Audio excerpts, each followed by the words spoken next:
I kind of get a sense when I ask you a question or something, or someone a question. That it's blank.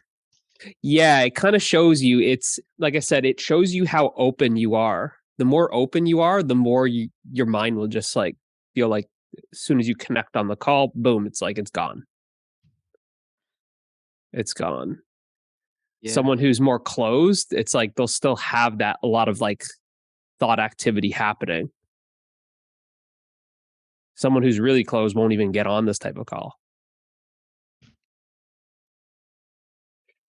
Hey, Rasmin, how are you? I'm good. I'm really good. How are you? Good. Seem like you're really upbeat. Yeah, I'm so happy. I just can't describe it. Good. That's what I like to hear. Yeah, I've been feeling like this the whole day, so can't Perfect. complain. Good. Awesome. Luke, what's going on? Not much. How are you feeling? Pretty good. Good. All right. Yeah. Well, let's start it right now. Whoever trickles in after, then they'll trickle in. What were we talking about there, Brody? Forgetting. Openness. Yeah, forgetting and openness. Yeah, like maybe I'll ask Luke that. Like, Luke, do you feel like you're more open, let's say now compared to, I don't know, 2 weeks ago, 3 weeks ago, 4 weeks ago? Yeah. Yes, but it's not a steady incline to more openness. It's like, Okay. Yeah. you know? Yeah. But yeah, for sure. So what you're feeling is like the open contract, like the open close. Yeah. Right. So the practice is actually being aware when you're closed. And so you don't really need to be aware when you're open. It's being Right. aware when you close. And I think we've talked about this like a few times, or like I've given some examples. It's like it's not just on these meetings. It's like in daily life. It's like, you know, you could see it. I'll give you maybe some examples that you might be able to see. I'm trying to think. You said you take the subway to work? Yeah. Can you see that like some people are very closed on the subway? Like they don't even want to like look at any directions. It's like it's like this. They sit on the subway like this, or they'll have like a newspaper in front of them. That's closed. It's like you just look, you see the body language, it's closed. Energetically, you feel it's closed, right? It's just it's like you might as well put a sign on them just saying, do not disturb. Mm-hmm. That's what it's like, being closed to everything, being closed to life. Yeah. Where essentially open is like, it's like this. It's like your arms are wide open. You're like, I'm here for whatever. It's like you're hugging life. You're embracing it. Like when someone says like, embrace it. It's like when you embrace someone, it's like your arms are wide open. You're like, come on, run to me. As if like you're inviting like a little kid. You're like, run into me. And then the little kid just runs and you embrace the little kid. Mm-hmm. It's like that. Every moment is essentially, it's like unfolding, and like physically, you could say like just giving you the symbolism of it. It'd be like energetically, emotionally, physically, mentally, on all levels, you're just like, yes, I'm here for this. That's what openness is. Uh-oh, you might have froze, or you're in a deep meditative state. So that's what I look like to you guys sometimes. Oh, you're there. Oh, I've never seen it freeze on your side like that. We're back. I know you say it happens to me all the time, where it looks like I'm frozen. That was a good one. I felt like you. Oh shit! You're frozen again. You're talking without your mouth moving. It's okay. It's just my internet. It's gonna happen. That's all right. It's bad. I feel like we really made a connection on that. I'm like, it felt like you really understood it so much that you're just like. Oh my god. I was like, oh yeah, he totally knows what I mean. He felt that one. I sometimes I'm or like more often than sometimes I can notice when I'm closed off in that type of way. Like Okay, when I'm on so the subway and I'm like yeah, looking at people and I'm yeah, like, that guy's like pissed and like he doesn't want to be talked to. That yeah, person's like seems like they got a good vibe. Like I could like say hi to them or something. yeah. And then it makes me think of like, oh, like I'm kind of like stiff. Like I could just chill. I don't need to be Yeah, like, yeah. So watch this, because this is the practice that you can do wherever you go. Is just like wave to people, just say hi, smile at them, kind of nod, like give them a gesture just with your eyes, like how are you? Because you'll find that if you walk around, no one does that. You'll dude, start I finding remember. that like you'll kind of wave at someone and they'll be kind of like, you looking at me? Yeah, Like, dude, I remember last summer you gave me this like exercise to try. You were like, try it. And I like stepped in my front door and started walking down the street. And the first person I saw, I like smile. I just smiled at them and yeah, they were like yeah, they were like disgusted. And I was like, oh, yeah. sorry. That's a practice that you can do, like I said, whenever you want, kind of thing. And what you notice is actually you'll notice that you'll start feeling better when you just do that, because it literally opens you up, because you're so used to walking around guarded and defended. You're like walking to work like this. Like I'm giving you trying to symbolize it here. Yeah, But yeah, yeah, if you were like energy walking, it's like this is how you're walking around, guarded, hands up, defending, protecting yourself. But being open means that you're vulnerable. You're vulnerable. It's like, I'll give you another kind of analogy. It's like, imagine walking downtown in a dark alley and there's like gangs around, or some people, like weird people that you would say like, these people are weird or they're dangerous. You'd like walk, you'd be like holding your wallet, you'd be like not showing off any jewelry or anything. You'd be so close, right? It's a yeah, state of contraction and fear, right? And you'd be like, the last thing that I want to do is like, hey, how are you? How's it going, guys? Hey, fellas. Like, you're not going to be doing that, right? Because it's like you'd feel like, no, I need to protect myself. I need to defend myself. I need to guard myself, right? So then it's like I need to be closed to that. But in a state of closure, that's synonymous with being in a state of fear. Mhm. And it's opening up, that you're actually opening up to more and more love, that you start perceiving that it's always here. You start opening up more and more, and you start opening up to the happiness that's always here. So Yeah, that's why essentially you start feeling happier. Like I said, is don't worry about other people. Not Who cares about other. I didn't say that the practice was see how many people can smile back at you. I didn't say see how many people say hi back to you. I didn't say see how many friends you make. I just said see how, if you can just walk to work, how many smiles you can give. See how many waves you can give. See how many head nods you can give. And then just reflect on that when you're doing it, as well as like when you get to work or after your subway or whatever your walk, whenever you arrive at that destination. Just kind of just take it in and be like, man, like how much better do I feel on this walk to work compared to normal days? And you'll see it'll feel infinitely better. yeah, It's a really easy way to just uplift your mood, and you don't even have to see how it's working. But how it's working is you're instead of guarding yourself, you're putting down your guard and you're being vulnerable. yeah, yeah. It's funny. I probably would have thought about it the reverse way before, where it's like I would give people a nod or like smile or wave when I was feeling really good. And I would think that I was doing it because I felt good, not Yeah, I felt good because I was doing it. But yeah, now I see like, yeah, I yeah, could like it make me feel better. yeah. It's exactly whatever way you want to see it. You could say like you can do it to feel good. It doesn't really work that way. It's more of like I'm giving you it as a practice to get you to put down your guard. Mhm, mhm. Because the guard is something that you're like, it takes effort to hold your hands up here and protect yourself. Being vulnerable takes no effort. Again, like all these practices that I get you to kind of, point out, It's always about not doing something. Right. The practice is like, it's stop doing what you're used to doing. You're walking around closed, and I'm just saying, put your hands down. Right. And then that's it.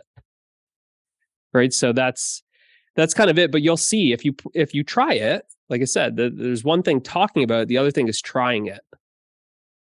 And that's the thing, is like, forget about what people think. There's something that's silly in the mind that just says, but what if they don't smile back at me?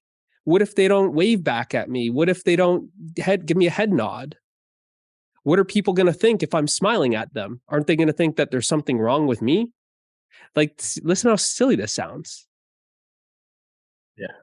Right? It's funny. And then you start noticing that, like, basically it's like, wow, I feel like a lot lighter. Like that work, it was like walking to work. Let's say it's a 10-minute walk to work. It's like that whole walk, it's like I felt like I was walking on clouds. Like I felt like I was like levitating going to work. It was so light. Right? Because it's again, you're not thinking about anything. You're just kind of, because you're putting down those guards. Because it's putting down the guards. It's like, what is he thinking? What is she thinking? I hope I get there. There's so much seriousness to it. There's so much weight. Mm-hmm. But you'll start feeling this lightness. You'll start feeling like this playfulness that you'll just like smile just for the hell of smiling. And it won't matter about anything else that's happening. And it's like I said, that's just like an easy way. Like just an easy thing. Like I said, it shouldn't be like a distinct kind of, well, here's my spiritual practice, meditating on a cushion for 10 minutes or doing this. It's like, it's seeing how spiritual practice is like every moment. And then you'll have the contrast. You'll have this huge contrast. You're like, oh yeah, when I'm open, this is how I feel. Mm-hmm. And then you'll know when you kind of contract. You'll know when you're like hiding something. You'll contract, you'll feel tight, you'll feel dense, you'll feel sticky. You'll feel like you're just constantly looping something in your mind, which is about problems kind of thing. Yeah. Then you'll have this experience of just letting that, just dropping that kind of thing. Like for good, or just in like moments? Like it won't happen like that, but it's kind of about getting familiar with the openness. It's like you're, like you said, it's like you'll kind of oscillate between being closed and being open. Mm-hmm. And J Rod, are you able to mute your mic for a minute? Oh, there you go. Thanks. Say something, Luke. So you're on the screen. Yo, hey, I'm still here. Okay. Yeah. So yeah, it won't just drop like this, but you'll find that you'll start experiencing more and more time, let's say, being open. And then it will just become like, let's say, your way of life. Just like you've made it such a habit of being closed, then you'll make it a habit of being open. And that's kind of the thing, is like, if you kind of remember back to being a kid, you were always open. Mm-hmm. But then what happens is, like, your mom or your dad, grandparents, school, teachers, society is like, don't do this, don't do that, watch out for this, watch out for that, fear, fear, fear. And then it's like, close, close, close. And then it's like, someone dies, you get your first girlfriend, she breaks your heart, something else, you lose your toy, something, all this like fear of losing things. And then you're like holding on, you're getting close, and you're just like, I don't want to lose anything. You're like, here's my stuff, and I don't want to lose it. Mm-hmm. I don't want to get hurt again. So it's just this state of being closed. Right? Yeah, where it's, as you start opening, that's where you become more and more sensitive. So then you start feeling more of the energy that's already here. And then you'll start actually feeling more of, what you would perceive as other people's energy. And you just become more and more perceptive The more open you are, the more perceptive you are. It's like a satellite dish. Like the satellite dish is like it's open, and that's how it's able to receive. Right? It's like it's receiving the radio waves that are always here. The radio waves, it's like it's always transmitting. But if you're not open to receive it, then you're not receiving that information. You can't tune into that channel. Mm-hmm. And it's like, if you could say like the frequency of love, it's like a high frequency. And it requires you to tune into it. It requires you to be sensitive enough to sense it, which means that you need to be open in order to sense it. You could also think about it like this, as like, if you want to give me $100, I have to, you say, here, I want to give you $100. I can't accept it if I'm closed. You're like, here, take my money. And I'm like, I want it. And you're like, all right, then put your hands down and just be open. Open your hand. You're like, I want to give it to you, but your hand is closed. I have to open my hand in order to receive. It's very similar to that. Yeah. That it's always here. It's like grace is always here. But in order to receive grace, you have to be open. Right? So it's a fun little kind of practice. Like I said, it's more so that if you get the taste of it, then you have this contrast. And then when you have that contrast, then you're more aware of when you go back into this contracted state. You'll feel like, whoa, I was like hanging around those friends and I just feel really like heavy. And it's like, what's going on there? And then there's more like kind of like inquiring into what is it that's closing me? That's always like, if you use like these things, like what is it that's sticking to me? What is it? What's making me close? What's making me feel contracted? What's making me feel tight? What's making me feel heavy? It's like these type of feelings. Go more for like the feeling instead of like trying to think it too much.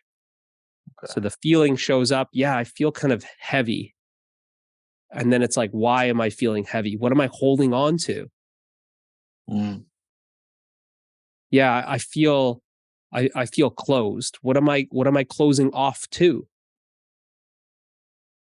Yeah, I feel like I'm defending. What am I defending? And then you'll see it's always about preserving an identity. It's always about preserving maybe like your point of view, maybe your position. Someone's like, hey, this band sucks. And then you want to like argue against them. And it's like, then you find that you're like so tense.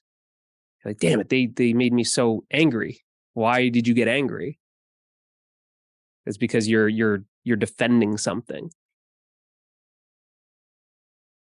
Right. So, yeah.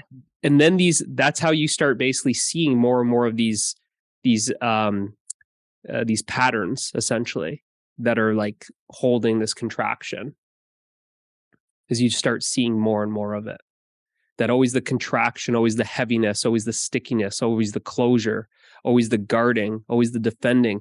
It's always about this separate entity, this separate, like this identity of being a separate me. That's what always creates that. And by seeing it is already, it's like, I wouldn't say that's all there is, but it's really seeing it clearly. Like, oh yeah, like you see it, you're like, let's say someone's political view. Someone says like, hey, I'm left wing. And then you're like, I'm right wing, or whatever it is. Obviously you can tell I don't follow politics or anything, but it's people that do that. You see it. They do it literally for a living on the internet all day long. Oh yeah. Right. So it's giving them a sense of self. Same with the easy one for just about everyone is being right. And you'll find that when you want to be right, then you go into this like you get all tight and dense and sticky and stuff. But when you see it, you go, oh, this conditioning pattern is just me wanting to be right. You go, well, let me just let go of that. I don't need to be right. And at first you'll feel like, what are you doing? Like, no, you need to be right. Like, you can't quit. What kind of person's going to quit? You can't let them get their way. These kind of like these voices will start kind of appearing. Don't let them do that. That's not right. Right? It'll make it like it's not right to make them right. This silly like narrative in the mind will kind of come up. You can't just let them be right. But that's when you surrender being right, you'll notice that, oh wow, there's this freedom. Like, wow, this freedom from being right or wrong. You'll notice, wow, when I surrendered being right, you're like, I'm so much at peace. When you want to be right, you're forfeiting your peace. It's like you could be at peace or you could be right. Which one are you choosing every moment?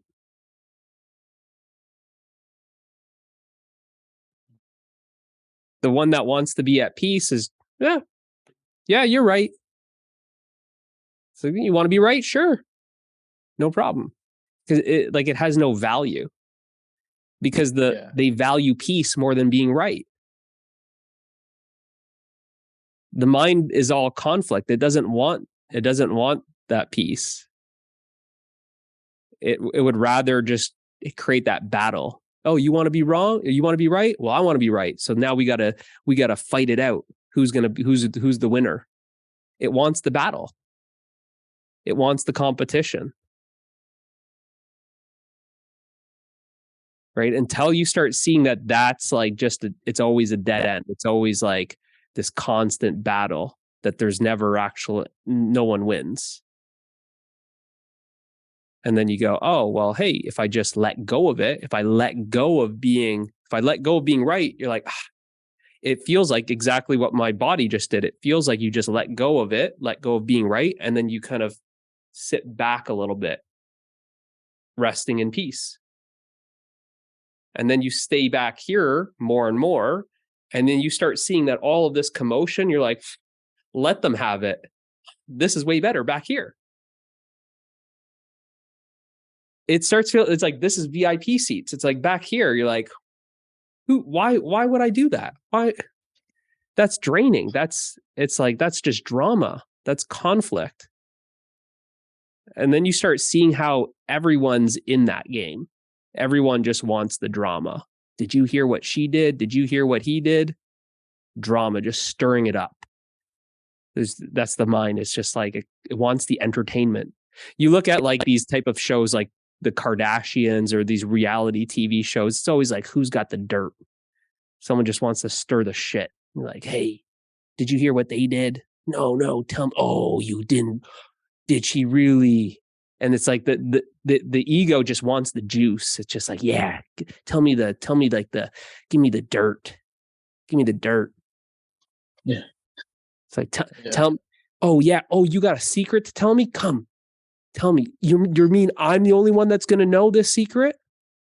I'm special now. It's always about this specialness. I'm the only one. Wow, I feel so special, so privileged to be the only one that knows this dirt on so-and-so that's not here. You see this with like gossip girls that will talk behind other people. It's not just girls, it's guys too, that will just gossip about people that are not here. Right? It's so easy.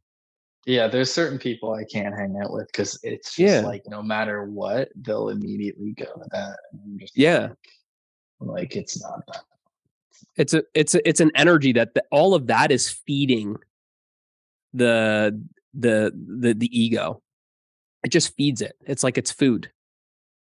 It's essentially like that's what Facebook is. It's like a dog bowl. Here, get your likes and comments and shares and stuff. It's like here you're feeding your ego kind of thing.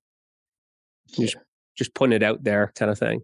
But then when you start seeing, you're like, man, this is like, it's never ending. As soon as you start, when you realize how exhausting that is, the thing is you have to get the contrast. You have to let go of some of those things to then feel like, oh my God, because until you let go of it, you don't even know that this zone back here exists.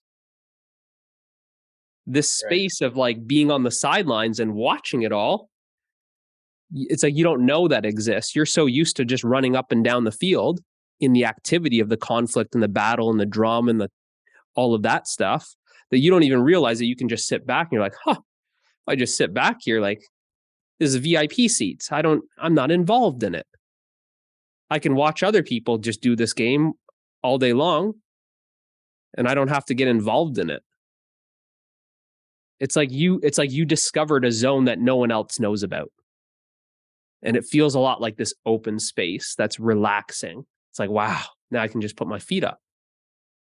It's like as if you just got off the treadmill, but you've been on the treadmill for such a long time. But now having that contrast of like hopping off the treadmill, then you're like, wow, this is what rest feels like. Then it's kind of like when you see these situations arise, it literally feels like that. Like you're like, do I really want to jump on the treadmill and go chase my tail again? It's like you start becoming more and more wiser to be like, this argument that my girlfriend is always baiting me into, I already know where this goes. So it's almost like you're getting smarter in the sense that you're like, I'm not going to play this game with her. Like, I'm not going to fall for that. You start seeing them like kind of like these traps, essentially. And then that's where you're just back here watching it. And because you're not caught up in it, you start seeing it. It's like you start seeing the bigger picture. You start seeing it. It's very much like any sports, let's say like at a really high professional, at a high level, the sports. It's like they study the other team. How? By watching them. They'll play all they'll play all the games and stuff. The previous games. Not all of them, but they'll play like a bunch to then study. They're like, this is what that team usually does. They always, go up the right side or they go up the left side. Yeah. Whatever it is. Or it's like they always give the puck to this guy or they always pass the ball to that one. Right. So because they know it, because they've watched it, they can see it coming. That's what essentially, in order to see these kind of traps, these patterns of the mind, to see where you're getting drawn into it, it comes from sitting back and watching, by witnessing the mind. And then you see it. And then that's the thing, is by just seeing it, that's enough. Because by seeing it, it becomes so obvious. You're like, this is where I usually come in. And I usually argue with my girlfriend for 10 minutes. She gets hurt. She starts crying. I'm like, feeling bad. I beat myself up for 2 hours. We don't talk to each other for 2 days. Then we make up and then we do the whole thing again next week. And you're like, this is us. It's like, it's such a pattern that you just start seeing it. And you're like, Then there comes a day where you're like, I know how this whole thing starts off. You're like, it literally starts with this type of comment. You'll literally know it. You'll see it. You're like, she'll say this, and then that's when I say that. And then the whole thing just goes like a chain reaction. And then you're like, 7 days later, you're like, the cycle's complete. And then it starts again. You'll start seeing it so clearly like that. It becomes so predictable. It's predictable, just like how a sports team, they're like, so predictable. They always pass to this guy. You're like, let's put a guy on that guy. We'll shut them down. That's kind of what the teams always say. We'll just shut down their main player. Stick one of our guys on their best man. And then it's like, they got nothing. And then they're like, man, how did they find this out? It's like, well, they watched you for 5 games in a row and they found out. It's so predictable. You do it all the time. That's the thing, is once you start watching the mind, everyone's mind works the exact same. That's the thing. Once you start seeing it with absolute clarity, that's why I know what's going on in your mind. Because I know what's going on in my mind. It's the exact same. It runs the same programs to a T. Different content, but it's juggling the same patterns that are juggling is the same patterns. It's different colors, like the same type of patterns just show up just in a different color. And you only notice that by just realizing that there's this openness, this spaciousness that's available all the time. And it's here. It's like I said, it's in practice, like right here is there's obviously, words that are sounds that you're hearing, my voice, and you're hearing my voice, right? Mm-hmm. Now, so you're hearing my voice and you're also seeing some picture, you're seeing something, right? So just be aware, where is this hearing experience taking place? Within me, within it, yeah, within awareness. So that's that space. Yeah. So the content is the experience is the hearing. The content is like what you're hearing. But then I'm saying, but where is that happening? What is containing that content? Well, then this infinite space that has no borders. Let's just call it an infinite container. It's hard to feel that space. Like, does that wording make sense? Like, to feel that open space? It's hard to do that. It's yeah, you're not really feeling it in the sense that, like, because you can hear the words, you can feel your hands rubbing, you can smell smells, you can taste food, right? Any of these five senses, all the five senses are being perceived, all the five senses are being experienced. The five senses are five sensors that are intaking information, that are receiving information. Five sensors receiving information, and that information is content that's being experienced in you, the awareness. Yeah. And what you're so used to doing is commenting on that content. Yeah. Which is also, this is the bangers, that commenting is also happening in the same space. You'd be watching and they'd be like, oh, seeing a house or seeing a tree or seeing a squirrel. So that's what's happening is there's the experience of seeing, and then there's the experience of commenting on, narrating on the scenery. And all of that is happening in this infinite space of awareness. Because obviously you're aware of the scenery and you're aware of the commenting, the narrating. So that's happening all in this awareness that you are. And the more you just, it's essentially just become less interested in the commentating of it, and then just simply just notice it. Just notice the sounds, notice the smells, notice the whatever, the feel, like whatever you're touching. And then now give more importance, give more interest on what is aware of all those senses. Give more importance, more value to that which makes it even possible to experience all of that, which is the awareness. Right. And you notice that there's the chatter just drops. Yeah. It just drops. And you notice that, wow, it's like open. It's like light, expansive, restful, peaceful, enjoying. And you're like, wow, I'm not really doing anything. I'm just simply being aware. And it's the most natural thing that you could be doing. And then even that's wrong saying it like that, because you're not doing anything. Like, can you just simply sit and listen to whatever's happening in the environment? Mhm. Can you just look without trying to label and describe and commenting on everything? Can you just look? Just simply look like you don't know anything. Listen like you don't know anything. Like you're a brand new baby born right now. And you're just taking everything in with this openness, this curiosity, this wonder. Just simply being aware of anything that you're seeing and hearing.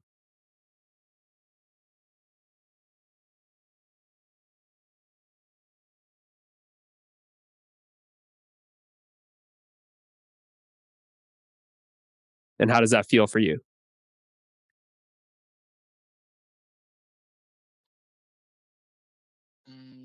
It's hard to describe.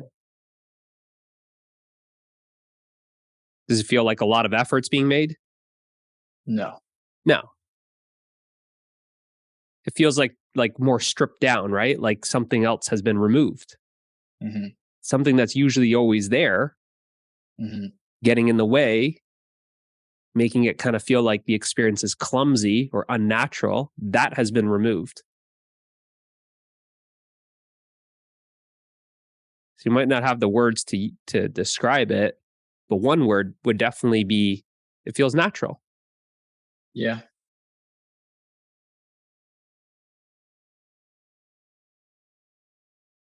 For sure. There you go. That's meditation. Like again, this is where words suck. What was happening there was meditation. That's it. It's not special. It's the most ordinary thing.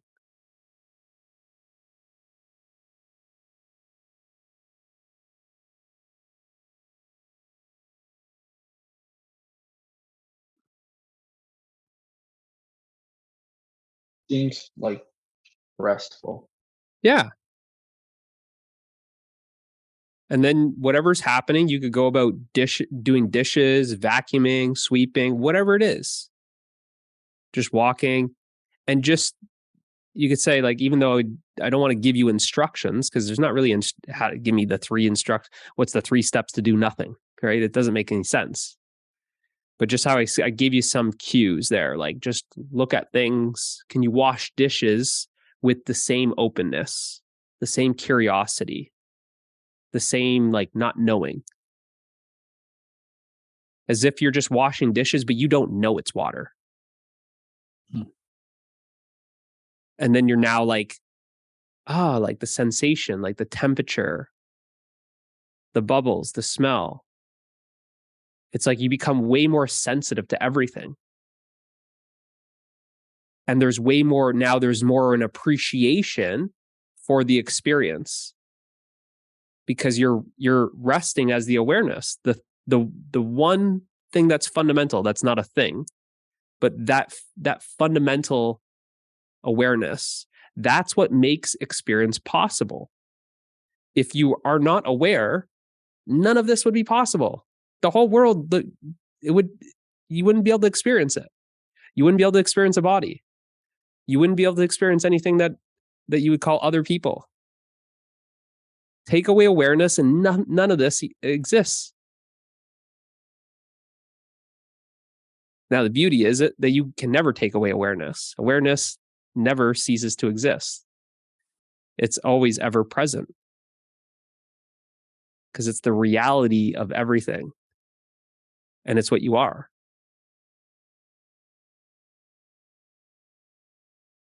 So you can say, instead of giving so much importance to the experience and trying to name it, try to say, is it good or is it bad? See, already that's commentating on it. So instead of giving all the attention to the chatterbox that's commenting on everything, I'm just saying, just watch it. It'd be like you and I going to the movies and you want to chat during the entire movie. And halfway through, you really annoy the heck out of me. And I'm like, all right, buddy, like, here, let's play a game. you sit down, shut up, and watch the movie. Just try it. The movie's going to be much more enjoyable for both of us if you just watch it. Don't commentate. And then you notice, you're like, when I'm not commentating on the movie, yeah, it's much better. Just exactly what you experienced right there. How you said, you're like, it was restful. You're like, I enjoyed it. You're like, I've never really enjoyed my room like this, looking around. Do you see how like it's so simple? It's so simple. Mm-hmm. And it, like I said, you don't need to carve out some time in your day. Let me try and do my meditation now. You were just meditating. And it's just kind of always, you could say you're not really coming back to it. But again, like you're just coming back to like, oh yeah, I'm aware of this experience. And then it's just, I'm aware of the water. I'm aware of the hand moving, using the vacuum cleaner or whatever, washing a window or whatever you're doing. Walking. Then what happens is the experience feels so much more rich, so much more full, so alive. So like immersive. Did you feel how like your room, you felt really immersed with your room when you're just like being open to seeing everything for the first time? Yeah. Where you're like, wow, this room that I'm always in, you're like, you start looking at it like as if you just like got out of a rocket ship on a new planet. And you're like, what's this planet? It's the same kind of thing. Whatever kind of analogy you want to use, you're either born for the first time right now, or you like just like, touch down on some new planet and you're looking at everything for the first time. That's the childlike wonder of our natural, I don't want to call it natural state, our true nature, is everything is seen that same way. What the mind does, it starts saying is like, same old room. I know about this room. That's a jacket. That's a towel. That's a bed. It just, it's like, this isn't good. You know what's better than all this experience? My story about it. Listen to me. Yeah. Right? We go to the movies and I'm like watching the movie. I'm like, man, can you shut up? I just want to watch the movie. You're like, something better than this movie? This is Avatar 2, but let me tell you something better. And then you want to tell me your story. And I'm like, man, I just came to the movies to watch this movie, not listen to you talk about something that happened. That's what the mind does. It just does that all the time. That's just, it's called daydreaming. Mm-hmm.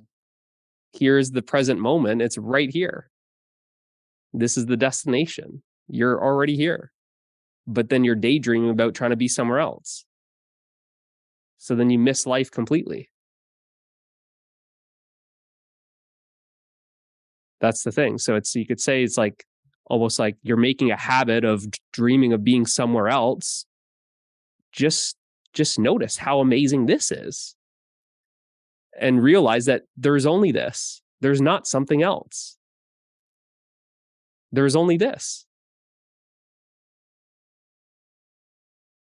There's not some other place. There's only here. There's not some other time. There's only now. So when are you going to start loving this moment? That's the thing. You got to love this moment more than the daydreaming. And it's not that hard because naturally the love just kind of, you'll start feeling just how you said. You said you're like, oh, wow, I just felt so restful. That rest will draw you back. It will pull you back and back. It will pull you back and back again. You'll fall in love with that rest. You'll fall in love with the happiness. You'll fall in love with love. You'll fall in love with the freedom. Something will happen where it will start feeling like it's magnetic. It will have more of a pull than the story that you're used to being pulled to. And you can say like, what I'm trying to point out to you.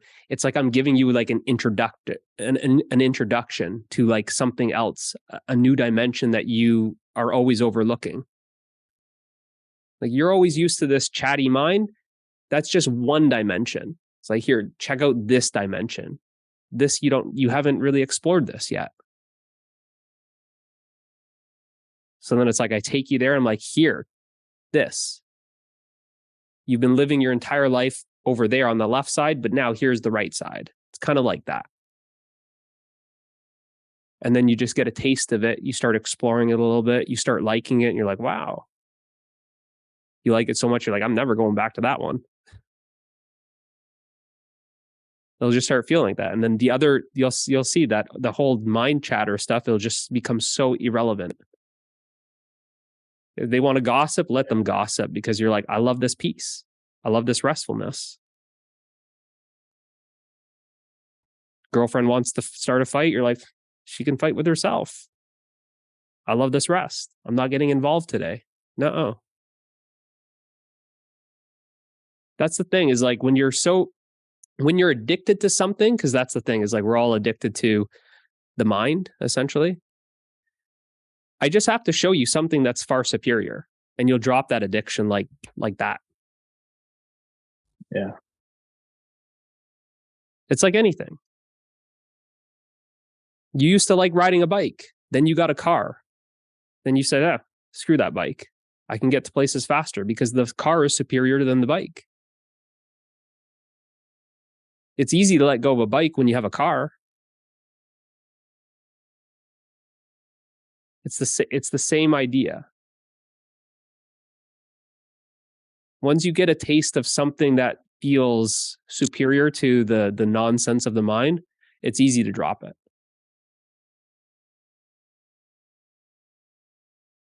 It starts feeling like, oh, I'm addicted to this now. But it's a good addiction, because you're getting addicted to your true self, your true nature. And then it starts feeling like it, like I said, it just draws you into it, kind of thing. Does that make sense? I'm trying to like kind of meet you where you're at with some of these analogies, and kind of give you kind of like something to practice there. Yeah, it does. It does. Cool. Meaty, do you have any questions? Hi, everyone.